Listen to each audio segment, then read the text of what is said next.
ప్రజలు చాలా కోపంగా ఉన్నారు, అది కూడా చెప్తున్నా మీకు నేను. ప్రజలు కోపంగా ఉన్నారు. కాంగ్రెస్ ఓడవడన్న ప్రచారానికి వస్తే తన్నటట్టే ఉన్నారు. నిజంగా చెప్తున్నాను. సెక్యూరిటీ లేకుండా రేవంత్ రెడ్డి దొరికినా కూడా తంతారు, గట్టున్నది కదా.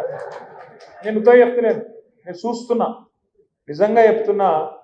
ఆ వీడియోలలో తిట్లు ఏందా నాకు అర్థం కాదు. నేను ఇన్ని తిట్లు ఉంటాయని కూడా తెలియదు నాకు. ఇంకోడు కూడా అయితే ఆయన బకెట్లో నీళ్ళు పోసుకొని అలా దుంకి చచ్చిపోతుండు. రేవంత్ రెడ్డి కాబట్టి బతుకుతుండు, కానీ ఇంకోడు కూడా అయితే ఎప్పుడో చచ్చిపోతున్నాడు తిట్లకు. అరే అరే ఏం తిట్లు అవి, ఏంది అది? తెలుగు భాషలో గిన్ని తిట్లుంటాయని కూడా ఎరకలేదు నాకు. గన్ని రకాలుగా తిడతాను. అది ఎవరు తిట్టేది మళ్ళా?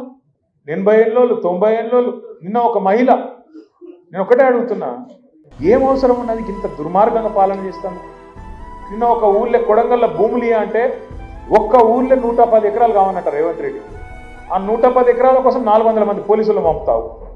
400 మంది ఊళ్ళో ఉన్నది పాపం ఎంతమంది ఉన్నారు వాళ్ళ తాండాల, వాళ్ళంతా లంబాడ సోదరులు, లంబాడ ఆడబిడ్డలు. వాళ్ళ మీదకి మొన్ననే పగబట్టి 40 రోజులు జైలుకి పంపిండి 40 మందిని. మళ్ళా సిగ్గు లేకుండా మళ్ళీ అదే ఊరికి 400 మంది పోలీసులను పంపి ఇది పోలీస్ రాజ్యం అన్నట్టు హుకుమత్ చేస్తూ ఉన్నాడు. ఇంకోవైపు నిన్న ఇక్కడ ఒక చెప్పుల దుకాణం కొట్టుకునేటోళ్ళు నాచారంలో.